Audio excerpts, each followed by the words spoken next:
Formula ఈ racing scam అని చెప్పేసి తెలంగాణలో కాంగ్రెస్ పార్టీ ఒక కొత్త డైవర్జన్ పాలిటిక్స్కి తెరతీసింది. అంటే ఫార్ములా ఈ రేసింగ్లో కేటీఆర్ గారు అవినీతికి పాల్పడ్డాడు అని చెప్పేసి ఒక అభియోగం అనేది కేటీఆర్ గారి మీద కాంగ్రెస్ పార్టీ ఇక్కడ వేయడానికి ప్రయత్నాలు చేస్తున్నది. కాకపోతే ఈ సోకాల్డ్ ఫార్ములా ఈ రేసింగ్ స్కామ్ యొక్క నిజం ఏంటి అన్నది ఈ వీడియోలో మీ అందరికీ అర్థమయ్యేటట్టు సింపుల్గా చెప్పే ప్రయత్నం చేస్తారు. తప్పకుండా మీరు కూడా సింపుల్గా అర్థం చేసుకోవడానికి ప్రయత్నించండి.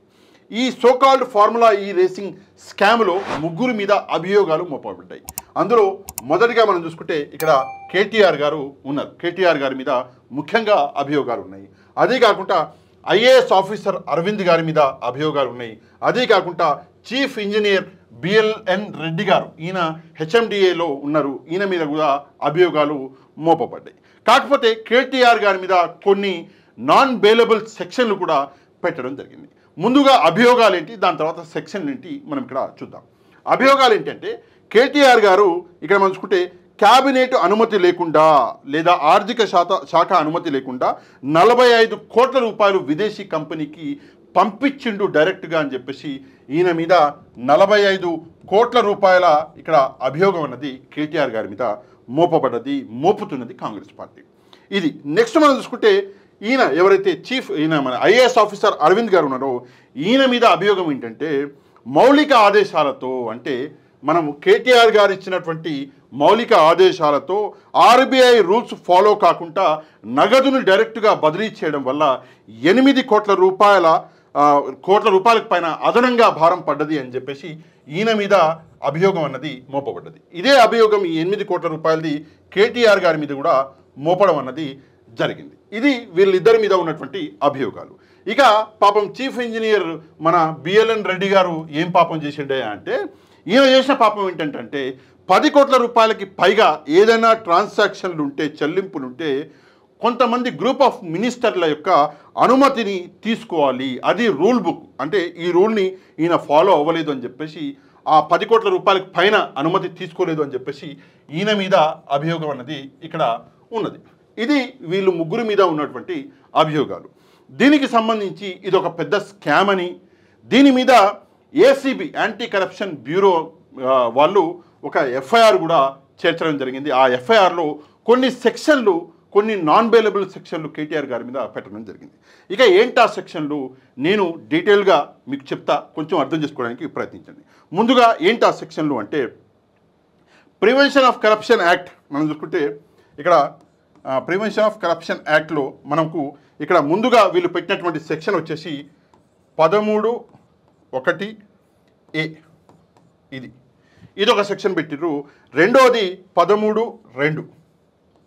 ఈ రెండు సెక్షన్లు పీసీఏ ప్రివెన్షన్ ఆఫ్ కరప్షన్ యాక్ట్లో పెట్టారు. అదే కాకుండా బిఎన్ఎస్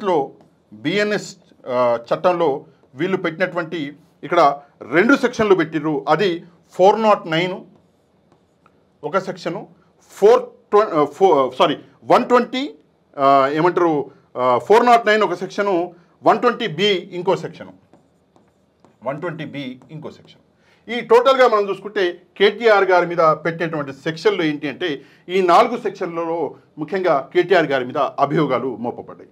ఇప్పుడు ఏంటి సెక్షన్లు ఒకసారి మనం ఆలోచిస్తే ఇక్కడ ఈ 13(1)(a) అంటే ఏంటి మనం ఇక్కడ అర్థం చేసుకోవాలి.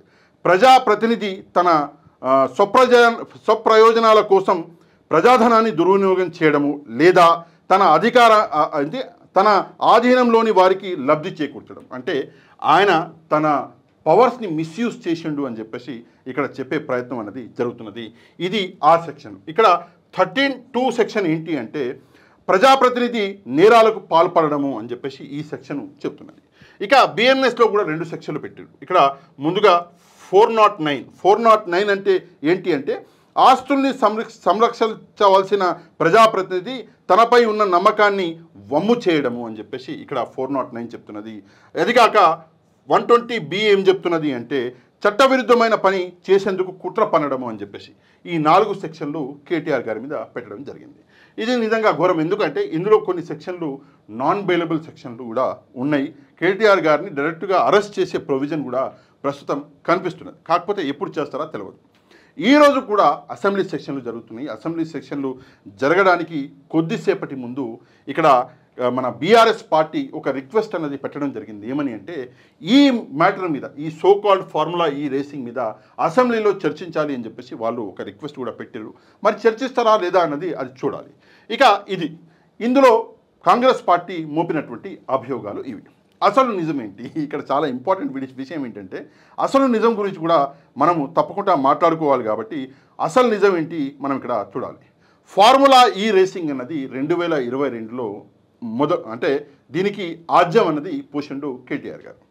నిజంగా ఫార్ములా రేసింగ్లు అవి చాలా ప్రతిష్టాత్మకమైన రేసింగ్లు. అంటే కొన్ని గేమ్స్ మనం అంతగా పట్టించుకోము, కానీ ప్రపంచ స్థాయిలో చాలా మన్ననలు ఉన్న గేమ్స్, చాలామంది ఫాలో అయ్యే గేమ్స్ ఉన్నాయి. ఫర్ ఎగ్జాంపుల్ ఫుట్బాల్ అన్నది చాలా పెద్ద గేమ్. మనం చూసుకుంటే క్రికెట్ కంటే పెద్ద గేమ్ ఫుట్బాల్. కానీ మనం మాత్రం క్రికెటే ఆడతాము, ఫుట్బాల్ని అంతగా కొంతమంది పట్టించుకుంటారు, అది వేరే విషయము, కానీ అంతగా పట్టించుకోరు. ఫుట్బాల్ ఉన్నది, ఫర్ ఎగ్జాంపుల్ రెజ్లింగ్ ఉన్నది, మన దగ్గర అంతగా పట్టించుకోము రెజ్లింగు. బయట WWE పేరు మీద గేమ్లు అయితే కొన్ని కోట్ల రూపాయలు. అట్లనే ఫార్ములా రేసింగ్ అనేది చాలా పెద్ద ఈవెంట్. కొన్ని దేశాలు చాలా ప్రతిష్టాత్మకంగా తీసుకునే ఈవెంట్.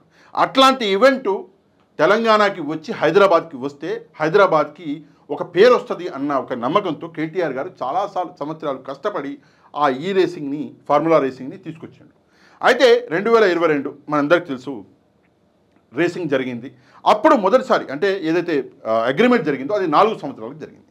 మొదటి సంవత్సరంలో ఒక మిడిల్ మ్యాన్ ఉండే. మనం ఒక విషయం ఎప్పుడు గుర్తుపెట్టుకోవాలి ఏంటంటే ఫార్ములా ఈ రేసింగ్ అన్నాక డబ్బు కూడా ఖర్చు అవుతుంది. అయితే ఫార్ములా ఈ రేసింగ్ వాళ్ళకి మన తెలంగాణ ప్రభుత్వానికి మధ్యలో ఒక ప్రమోటర్ ఉండే. ఆ ప్రమోటరు దగ్గర 110 కోట్లు 115 కోట్లు ఖర్చు పెడితే తెలంగాణ ప్రభుత్వం కూడా 35 కోట్లు, మొత్తం 150 కోట్లు ఖర్చు పెడితే 700 కోట్లకి పైగా మనకి లాభం చేకూర్చింది ఫార్ములా రేసింగ్ మొదటి సంవత్సరం. రెండవ సంవత్సరంలో కూడా చేయాలి. కానీ ఈ ప్రమోటర్ ఎవరైతే మధ్యలో ఉన్నాడో వాడేమన్నాడు అంటే మొత్తం లాభం తెలంగాణ స్టేట్కి వచ్చింది, నాకు ఎట్లాంటి లాభం జరగలేదు, అందుకే నేను ప్రమోటర్గా ఉండలేను అని చెప్పేసి వాడు వైదొలిగిండు. కొత్త ప్రమోటర్ని వెతకాలి అన్న క్రమంలో మనకి ఎలక్షన్లు వచ్చిన క్రమంలో అప్పుడు కేటీఆర్ గారు కూడా బిజీగా ఉండే, రాజకీయాలు కూడా మంచి వేడిగా ఉండే. పోయిన సంవత్సరం 2023లో ఆ టైంలో కాన్సన్ట్రేషన్ చేయలేకపోయారు, వెతకలేకపోయారు.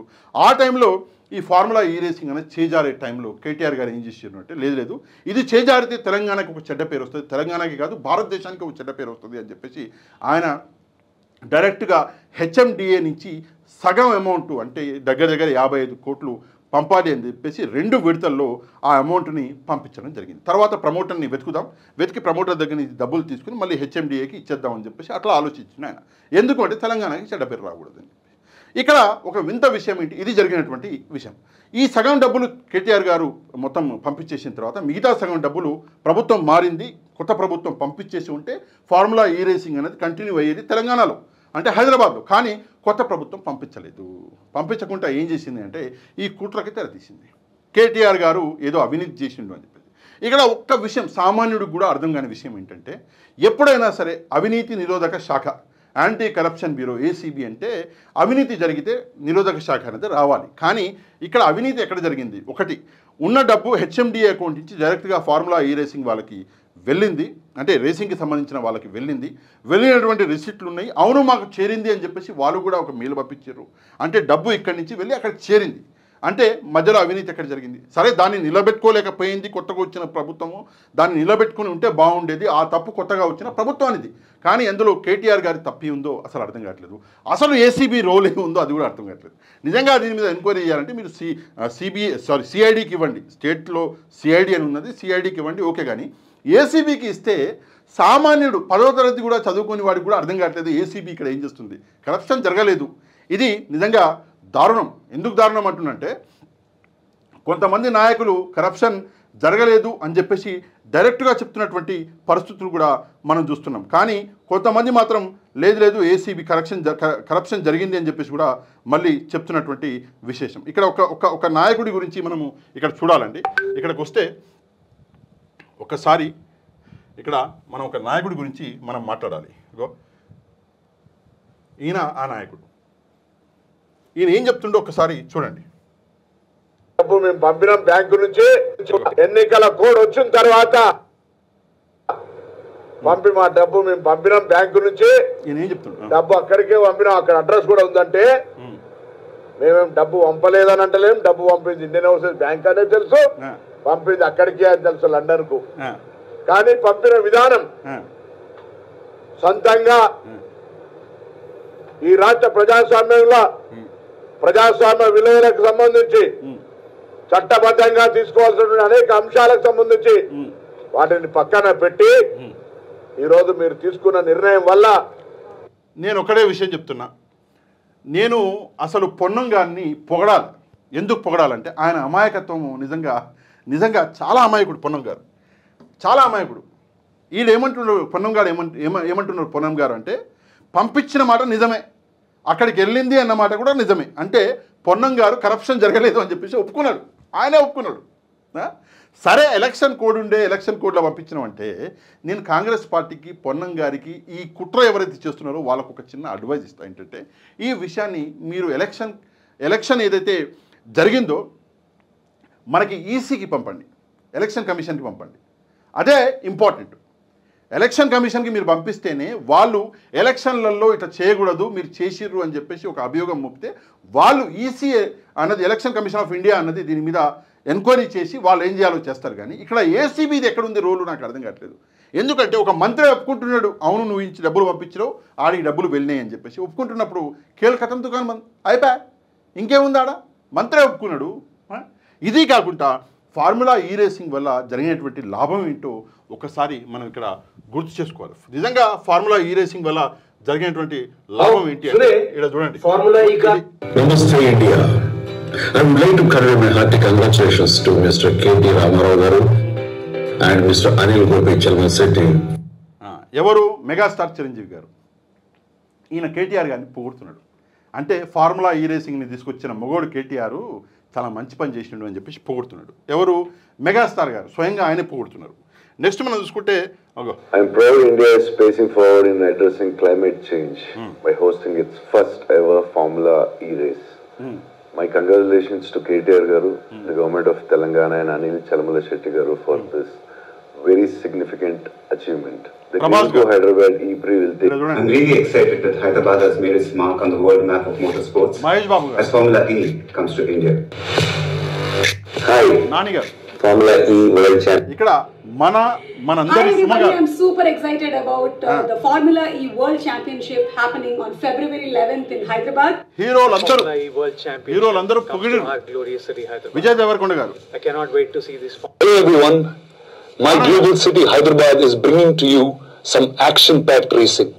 Hello everybody, I'm super excited to share that India will write a new chapter as it hosts the first...